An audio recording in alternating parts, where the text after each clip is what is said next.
السلام عليكم، مرحبا بكم في هذه الحلقه ديال اليوم اللي غتسمعوا فيها اشياء اللي جد رائعه واشياء اللي غتضحك خوتي المغاربه، وغادي نتكلموا على القوه الضاربه اللي ما مشاوش القمه ديال البريكس اللي كاينه بدوله الصين.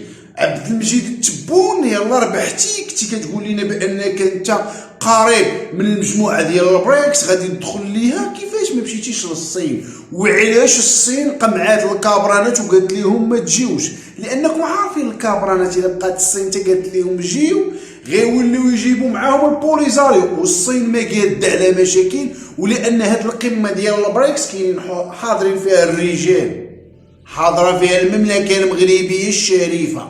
شنو واقع في هذه القمه؟ غادي نناقشوها، غادي نحلوه بواحد الطريقه سهله وبسيطه، كلشي غادي يفهم. غادي يكون هذا موضوع اول. الموضوع الثاني مازال كنتكلموا على الجيش ديال مالي كيتجول في الاراضي الجزائريه وكيتوغل في الاراضي الجزائريه، وعلاش وكيفاش، وعلاش الكابرانات ما قدروش يواجهوا الجيش ديال مالي، وخرجوا برقيات اللي كتاكد ان ضربوا العديد من الجنود الجزائريين ولقاو الحشف ديالهم، وتنشاهدوا في دخول العديد من المهاجرين غير شرعيين او بين قوسين الحراقه تصبحوا حتى يدخلوا الاراضي الجزائريه بارقام كبيره. كنتكلموا على فيضانات وجثث ديال عباد الله اللي مرميه في الشوارع الجزائريه، والكابرانات لا يحركون ساكنا. واش ما كاينينش البومبيه؟ واش ما كايناش الاسعاف في الجزائر؟ واش ما كاينش الامن؟ واش ما كاينش المستشفيات؟ شنو واقع هادشي كامل؟ غادي نجاوبوا عليه في هذه الحلقه ديال اليوم. تنشكر اي شخص كيخلي لايك ديالو، تيخلي كومونتير ديالو، وتيشجع القناه ديال المعلومه كل يوم. وانا ولدكم او صحيبكم حمزه، نتمنىكم انكم تشجعوني بلي لايك وبلي كومونتير وتبارطاجيو هذه الحلقه باش توصل لبزاف ديال الناس. بلا ما نطولوا نمشيو للموضوع الاول.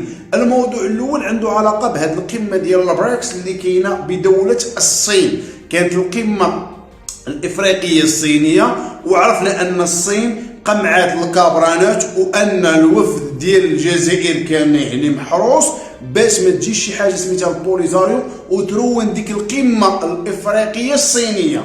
دابا كاينه واحد القمه ديال البريكس، وتنعرفوا ان عبد المجيد تبون سنوات هو والكابرانات اللي معاه تيقول لك حنا الاصدقاء ديال الصين، حنا الاصدقاء ديال روسيا، حنا الاصدقاء ديال جنوب افريقيا، حنا الاصدقاء ديال هاد المجموعه ديال البريكس. فاذا به ما كاينه لا صدقه ولا هم يحزنون، غير كيكذب.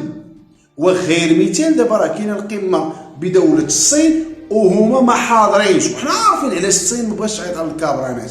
راه تصيفط ليهم غادي يوليو جايبين معاهم البوليزاريو، وغادي يوليو مروضين لهم من الروينه، لان كاين الحضور ديال المملكه المغربيه الشريفه. الصين والمجموعه ديال البريكس ضاربين الف حساب للمملكه المغربيه الشريفه، يعني تيحترموا المغرب.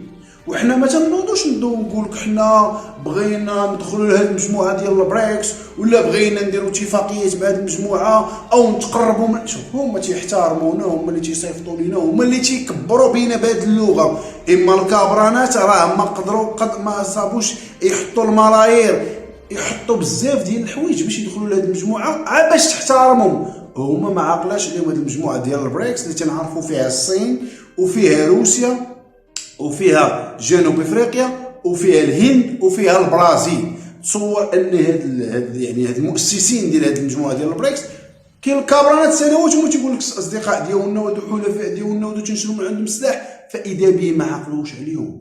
وهاد القمه اللي كاينه دابا في الصين الحضور ديال المملكه المغربيه الشريفه.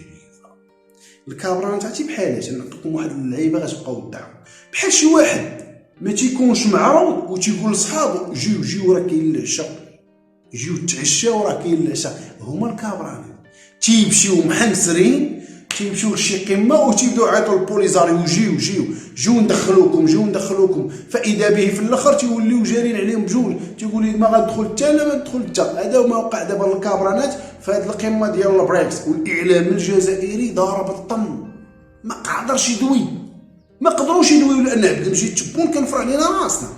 انا غندخل للبريكس، انا الحليف ديال روسيا، انا تنشري السلاح من عند روسيا، انا الصديق ديال الصين. يعني جوج ضربات دابا في القمه الافريقيه الصينيه. عصابه البوليزاريو او كلمه البوليزاريو ما تجبداتش، ومحمد عطاف مشى ريح ولبدها. دابا هاد القمه ديال البريكس اللي كاينه بالصين ما عيطوش عليهم، وكاينه المملكه المغربيه الشريفه حاضره ومتواجده، يعني الكابرانات ولاو منبودين وما عاقل عليهم حتى شي واحد. يعني ديك الهضره ديالتهم حنا قوه ضاربه، حنا هي هضره خاويه، ودابا شو الصوره الحقيقيه ديالتهم؟ يعني ما عندهم لا وزن، لا دول اوروبيه كيحترموهم، لا دول اسيويه كيحترموهم، لا دول افريقيه كيحترموهم، لا هاد المجموعه ديال يعني حتى واحد ما تيحترمهم، لانهم هما واحد الناس ما تيدخلوش ويريحوا ويحترموا الناس، لانهم هما تيبغيو يبداو يستفزوا وهما ما قادرين على حتى شي حاجه. دابا غادي ندوزو للموضوع الثاني اللي عنده علاقه بالموضوع الاول. الكابرانات الحدود ديالهم مخترقه من جيش مالي، مخترقه، وتنزلوا الصور وتنزلوا الادله. الجيش ديال مالي تصور، الجزائر ما بقاش عندها السياده، الجيش ديال مالي كيتجول في شوارع الجزائر، تيتمشى بالاسلحه، طائرات مخترقه الاجواء. يعني الجزائر ولات مخترقه برا وجوا من طرف الجيش ديال مالي. علاش؟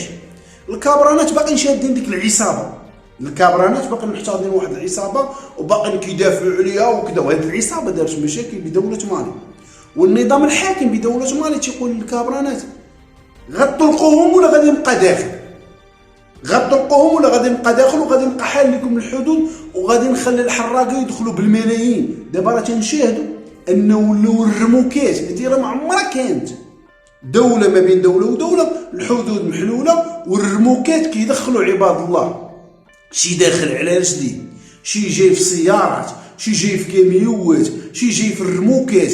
يعني الجزائر الافارقه دخلوا ليها بارقام كبيره، وزائد ان السلطات الاسبانيه او دوله اسبانيا باغا تنزل عقوبات كبيره وكبيره بزاف على الكابرانات، لان تيقول لك كاين عناصر من الكابرانات دايرين عصابات لتهجير البشر او كيحرقوا عباد الله في قوارب الموت. واسبانيا وصلوا العديد من قوارب الموت جايه من الجزائر. الجزائر ولات واحد البلاد كيف ما تنأكد لكم بلاد اللي ما فيها لا امن وامان، وهذا الشيء اكدته وزاره الخارجيه الامريكيه في سنه 2021. تصور ملي كان خرجات الوزاره ديال الخارجيه ديالها كتاكد بان الجزائر بلد غير امن. ودابا كنتكلموا على فوضى وتنتكلموا على جيش ديال مالي. تصور الجيش ديال مالي دخل بشحال من كيلومتر، زائد ان خرجوا برقيات. الاخوان هذه هي المساله الخطيره، خرجوا برقيات من الجيش الجزائري تؤكد ان ماتوا العديد من الجنود الجزائريين على الاراضي الجزائريه، وكيقول لك الضربه ما عرفناهاش منين جايه. يعني الجيش الجزائري ما بقاش عارف الضرب، واش ضربهم الجيش ديال مالي ولا شكون اللي ضرب؟ واش ضربهم الجيش الحر؟ لان كنعرفوا ان الجيش الحر تا هو منتشر في العديد من الشوارع الجزائريه وداخل في الشباكات مع الجيش الجزائري التابع لشنقريحه. زائد دابا اننا كنتكلموا على فيضانات اللي خلات الجثث مرميه في شوارع الجزائر والكابرانات لا يحركون ساكنا. هذا الشيء كامل اللي شاهدنا تيبين لنا بان الكابرانات ضعاف بزاف وما قادرين على حتى شي حاجه. وعرفناهم بان حتى واحد ما بقى كيحترمهم، لا فرنسا اللي كانت حاطهم كعساسه ما بقاش عاقل عليهم، واخر ضربه ضرباتهم هي بعد ما اعترفت بالصحراء المغربيه. تنشوفوا الجيش ديال مالي مخترق الحدود، تنشوفوا هذه القمه ديال البريكس اللي صراحه الصين صيفطت رسائل قويه للكابرانات وقالت لهم نتوما ما عندكم قيمه، ما عندكم حضور معنا. صراحه في هذه الحلقه عطيت واحد الخلاصه، حاولت انني نحللها بطريقه سهله وبسيطه. كنتمناكم تعاونوها بلي لايك ديالكم، بلي كومونتير ديالكم، وتشجعوا قناه معلومه كل يوم. كان معكم اخوكم اولكم حمزه قصاح، قناه معلومه كل يوم، وتنضرب لكم موعد في الحلقات القادمه بمعلومات جديده، والى اللقاء.